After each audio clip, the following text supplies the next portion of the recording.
What's good, YouTube? Cardfight King here, Aqua Life Baby. I already know how it is. Um,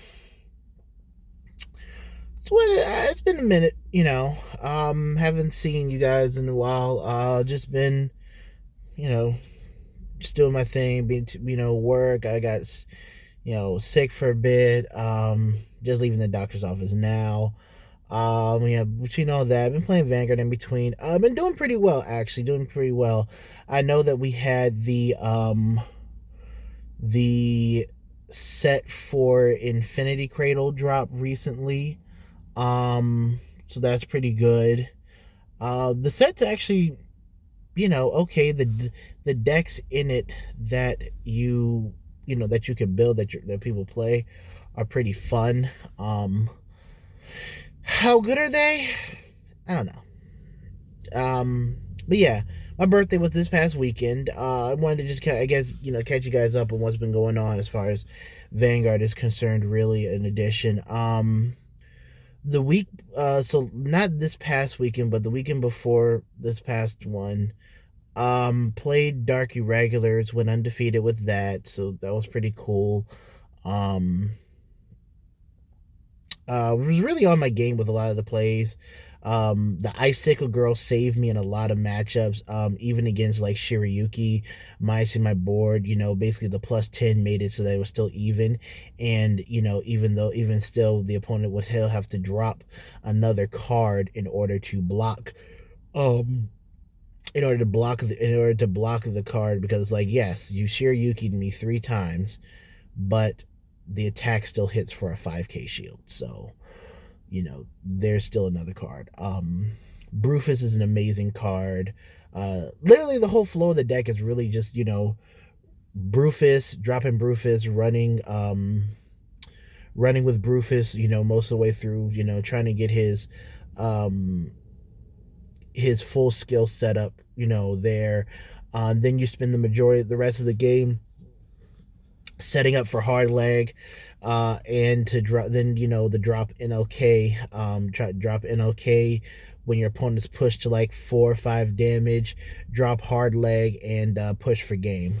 And Brufus can definitely turn that and make it happen pretty good. So definitely fun with that in regards. Then this past weekend, for my birthday, I was like, what, it's my birthday, we're feeling good, let's go ahead and roll with Aqua Force. You already know. Let's start off my year 27 with Aqua Force. And we did well. Round 1, played against Grand Blue, won that matchup 2-1. Round 2, played against what was it? Not Tachi's. Played against Godhand. I think it was Godhand. I played. Yeah, won that matchup 2-1 as well. Or 2-1 as well. Then played against Murakumo. Played against Hyuga. Won that matchup 2-0. Game 1, I guess he got to Hyuga but couldn't get to another one. Like, my early rush paid off heavily. Was able to drop Riptide on turn 2 and was just able to go, just to get in there. Then game 3, he ended up having to ride like Shirayuki first and then Hyaki Vogue, and I was just able to just swarm him, overwhelming advantage. He wasn't able to get to Hyuga and do any sort of board clearing or field plus. So I was just like, I'm just going to keep beating down your Vanguard until till you're at 6. And that's what happened. Glory Maelstrom obviously sealed the game. Then the final round 4, played against Narukami. I won that matchup 2-0 as well. Again, even against Narukami, still put on an early rush, not afraid to drop Riptide turn 2, Tidal, Nico. I actually tried out Parenthia. Parenthia came in handy against Shirayuki by being, I was able to blow up the grade 1 on board so they couldn't get Shirayuki from the drop zone to hand. Against Narukami, I was able to clear off Gaibon, clear Gaibon off the board. But just very solid, very solid 2 games in general. Excuse me, I won that matchup 2-1. Game 1 I won. more or less from the early game rush, pressuring him. He took way more damage than he needed to on one of the turns, I guess, hoping for a trigger. Didn't happen. So then that game two, he went first, and I ended up having the G assist, which hurt me bad because I had to get rid of like some, things I would need for the, following turns. And then I had to block against a not a gauntlet buster, but drill, and drill was swinging high. And then I had to go against what's his face. Then I had to deal with the gauntlet buster at the end, and then game three again, kind of like game one, got off a great early grade 2 turn rush. Again, not afraid to drop Coral Assault, even though he doesn't get his ability. I was trying to filter to get to a grade 3. I ended up getting my OG Maelstrom, and then was able to go into the next turn with OG Maelstrom, drop another Tidal Assault, Coral Assault, and a Riptide. Was able to get off a powerful turn there.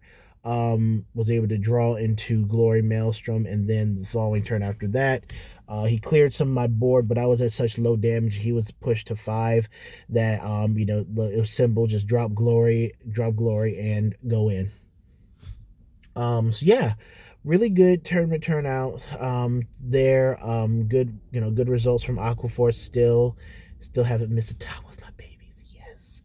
But it's been very fun.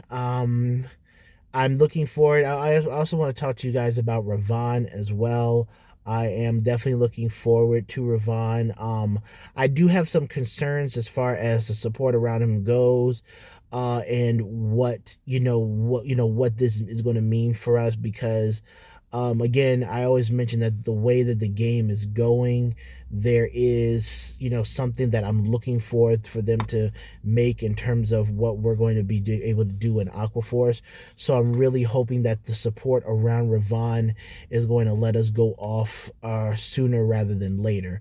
I guess I'll give a quick tidbit of it. The thing is with Revonn is that it still feels like he's a turn 4 type of card, as opposed to a lot of turn 3, where a lot of other decks have the ability to pop off turn 3. You can say Hyuga is a turn 4 type of card, but they have the ability, not guaranteed, but more or less the ability to pop off on turn 3, if they're able to get lucky with a soul charge. But like with Revonn's ability, you get to rest 1 and minus a Vanguard by 5k. Again, not confirmed if that's once per turn or not. I'm waiting to see for the official reveal of Revonn if that's a once per turn ability. A lot of people are think it is, just because the character used the ability once, but was that. But the other ability is that when he attacks, I think it was for unit. I think the subtitles for the show said units. If you have at least 5 units at rest when he attacks, then he gets 15,000 power and an extra drive check. If it's units, then that means that he counts as one of them. So that means that we'd have to commit less to board. So we just need to have basically him and 4 other units that were on board. And then if you have another grade 3 in the soul, he gets an extra critical. So that could be good too. But again, that definitely sounds like a turn 4 type of thing rather than a turn 3. Turn 3, we get the extra drive check. And I saw that we got Galias and Foivos as well, and both of them have the ability to going based upon the show, had the ability to restand when he attacked. So possibly we will be getting so that's great, because that way we don't get walled out by having it's like final turn, protect markers, whatever it is. We'll actually have more attacks to come after the Vanguard swings, which is nice. Now For the deck, I'm definitely leaning towards crit build for this deck. This deck definitely seems like a deck that wants to crit the opponent to death. Again, with last card Revonn being like the last attack of the turn. If you don't have Foivos or Gallias on the board, it definitely looks like last card Revonn will be the last attack of the turn. So, no need to waste it on front triggers. We can roll with roll with crits. If he does have the extra crit and we are able to break through, that's even better. So yeah, definitely looking forward to it. Again, I'll do another video. We're gonna go ahead more in depth into Revonn, kind of what he means, and we'll go on from there. I also have to get you guys. I don't think I did my Spike Brother deck profile, so that's probably something I want to get done today, maybe tomorrow as well. So get you guys that information as well. Other than that, King's back, baby. We're on the verge of that new Aqua Life as we start getting stuff revealed. We're gonna see what direction Bushiro takes us in for the next year. Yeah. All right, Aqua Life, baby. We out.